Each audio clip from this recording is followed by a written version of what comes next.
Hi guys, welcome back to our channel. In this video, I am going to show you how to fix Hisense TV blue screen. If you want to fix the issue, then here you will see. This is the problem, Hisense TV blue screen. This is the problem. And here in the down, people provide their opinion and solution regarding this. This is the solution.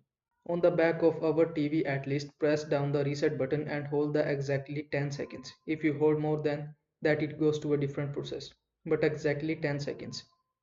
And the screen turn off and on a couple of times, then start up again asking me to activate the TV as if it is was out of the box new after a new minute setting everything up. This work as normal again.